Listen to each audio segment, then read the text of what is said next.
August मासरू सारा राज्य में इक्यूआईसी प्रक्रिया चली क्रम कटक महानगर निगम कार्यरत खुचुरा विक्रेता माने एथिपाई अनेक असुविधार सम्मुखीन होउछन्ति। एहा सत्वे 85 भागरू अधिक एपरिक विभिन्न स्थान में 95 भागरू अधिक कार्य करथिबा बेले गतकाली हठात 90 भागरू कम इकेवाईसी करथिबा खुचुरा विक्रेता मानकु एक कारण दर्शाओ नोटिस जारी करा जायछि। एहा सहित 31 तारीख मध्य 90 भाग इकेवाईसी करबा पई कहा जायछि,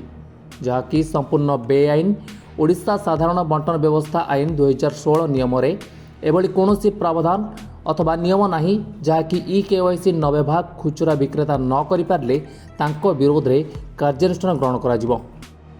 सेपटे खुचुरा विक्रेता माने इकेवाईसी करिया पई विभिन्न समस्यार सम्मुखीन होउछन्ति। तेबे सबुठु बड़ समस्या होउछि सर्भर डाउन बा लिंक फेल बा नेटवर्क न रहिबा एठारे एक प्रमुख समस्या पलटिछि। ए सबु सत्वे खुचुरा विक्रेता माने एही केवाईसी व्यवस्था को बिना पारिश्रमिक सफल करने को प्रचेष्टा जारी रखिथिबा बेले जोगाण विभाग अतिरिक्त जोगाण अधिकारिणी एही बेआईन कारण दर्शाओ नोटिस विरोध में तीव्र प्रतिक्रिया खुचुरा विक्रेता माने करिसेंति। तेणु तुरंत एही बेआईन कारण दर्शाओ नोटिस प्रत्याहार पई दाबी करा जाई मुख्य जोगाण अधिकारी कार्यालय सम्मुख में शताधिक खुचुरा विक्रेता माने बसी रहिसेंति। 3,36,00,000 लोक बेनिफिशियरी अछंती। सेति मध्यरु आज 2,98,77,000 लोक इकेवाईसी कर साइलेनी एवं ये इकेवाईसी प्रक्रिया माननीय मंत्री काली सकाळे घोषणा करचंती काली जे आउरी 15 दिन वृद्धि पाइला। हठात 30 तारीख दिन कटक जिला जोगाण विभागर जैनिका जो अतिरिक्त जोगाण अधिकारी कटक सहरर रिटेलर मानकू एक्सप्लेनेशन मागिचंती जे तमे कौन पाई 90% आज पर्यंत करना तमे तुरंत जदि न करिवो ताहाले तम विरुद्ध रे विहित कार्यानुष्ठान ग्रहण करा दिबो। आमे नम्रतार सहित पचारे चाहूँ जे आमे समस्ते होउछु जो माने रिटेलर आमे होउछु 2016 कंट्रोल ऑर्डर रे अनुबंधित। मु सीधा सड़क प्रश्न करिया पई चाहे जे को आईन रे आमको इकेवाईसी पाई एक्सप्लेनेशन मगाई जे कार्यानुष्ठान ग्रहण करिया बोली धमक दिया जाउछि। बिना पारिश्रमिक रे डीलर माने मुंड झाड़ तुंडे मारी जितेबाला नेटवर्क न रोचे भित्तिभूमि जितेबाला दुर्बल रोचे जितेबाला साधारण भाव में जनसाधारण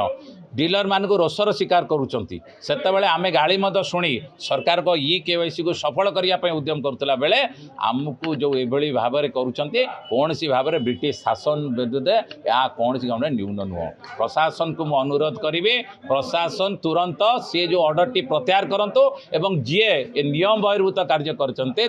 विरुद्ध में श्रृंखलागत कार्यानुष्ठान ग्रहण करंतु। सरकार जो इकेवाईसी प्रक्रिया रेशन कार्ड रे संजयकरण हिताधिकारी चली एवं विशेषकर कटक जिले में 86% हिताधिकारी इकेवाईसी संपूर्ण होता बेले एवं 31 तारीख दिन शेष पर्याय थिबा बेले काली हठात जैनिका जोगाण अधिकारिणी सी गोटे डीलर किसी डीलर को शोकज मागी 90% कहीं तेणु आम जाना चाहूँ डीलर भूमिका इकेवाईसी कौन एवं तांकर दायित्व कौन। तेणु आम सरकार को जेहेतु लाइसेंस नहींचु तेणु से लाइसेंस नवा एवं सरकार को ये गोटे प्रक्रिया सहयोग करवा ये भाव आम कर चली गोटे ब्रिटिश हुकुमती भली जो भाव में से गोटे नोटिस जारी कले बिना पारिश्रमिक